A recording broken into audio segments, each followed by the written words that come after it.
ಒಬ್ಬ ವ್ಯಕ್ತಿ ಒಬ್ಬ ಮುಸಲ್ಮಾನನಿಗೆ ಅವನ ಭಗವಂತ ಅಂದರೆ ಅಲ್ಲಾಹನ ಬಗ್ಗೆ ಪ್ರಶ್ನೆ ಮಾಡಿದರೆ, ನಿಮ್ಮ ಪ್ರಭು ಅಲ್ಲಾಹ್ ಅಂದರೆ ಯಾರು ಅಂತ ಪ್ರಶ್ನೆ ಮಾಡಿದಾಗ ಆ ಒಬ್ಬ ಮುಸಲ್ಮಾನ ಉತ್ತರ ಕೊಡುವುದು ಇಷ್ಟೇ, ಅದೇನೆಂದರೆ ಪವಿತ್ರ ಕುರಾನಿನ ಕೊನೆಯ ಅಧ್ಯಾಯಗಳಲ್ಲಿ ಒಂದಾದ ಸೂರೆ ಇಖ್ಲಾಸ್ ಅಂದರೆ ಅಧ್ಯಾಯ ಇಖ್ಲಾಸ್ ಅಂತೇಳಿ, ಅದರ ಆ ಸೂರೆ ಇಖ್ಲಾಸ್ ಅನ್ನುವಂಥದ್ದು ಪವಿತ್ರ ಕುರಾನಿನ 112ನೇ ಅಧ್ಯಾಯವಾಗಿದೆ.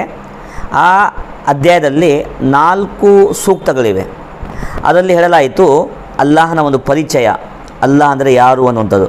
ಖುಲ್ ಹುವಲ್ಲಾಹು ಅಹದ್, ನೀವು ಹೇಳಿರಿ ಅಲ್ಲಾಹನು ಏಕಮಾತ್ರನು ಅಂತೇಳಿ. ಮತ್ತು ಹೇಳಲಾಯಿತು ಅಲ್ಲಾಹು ಸಮದ್, ಅಲ್ಲಾಹನು ಎಲ್ಲ ಅಗತ್ಯಗಳಿಂದ ಮುಕ್ತನಾಗಿದ್ದಾನೆ. ಲಮ್ ಯಲಿದ್ ವಲಂ ಯೂಲದ್, ಅವನಿಗೆ ಯಾರೂ ಜನಿಸಿಲ್ಲ, ಅವನು ಯಾರಿಗೂ ಜನಿಸಿದವನಲ್ಲ. ವಲಂ ಯಕುಲ್ಲಹು ಕುಫ್ವನ್ ಅಹದ್, ಯಾರೂ ಅಲ್ಲಾಹನಿಗೆ ಸರಿಸಾಟಿಯಾಗಲು ಸಾಧ್ಯವಿಲ್ಲ.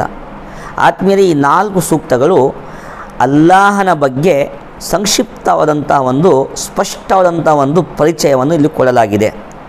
ಆದ ಕಾರಣ ಈ ಪವಿತ್ರ ಕುರಾನಿನ ಕೊನೆಯ ಅಧ್ಯಾಯ ಅಲ್ಲಾಹನ ಏಕದೇವತ್ವ ಮತ್ತು ಅವನ ಪರಿಚಯ ಇಲ್ಲಿ ನಮ್ಮನ್ನು ತಿಳಿಸಿಕೊಡುತ್ತದೆ.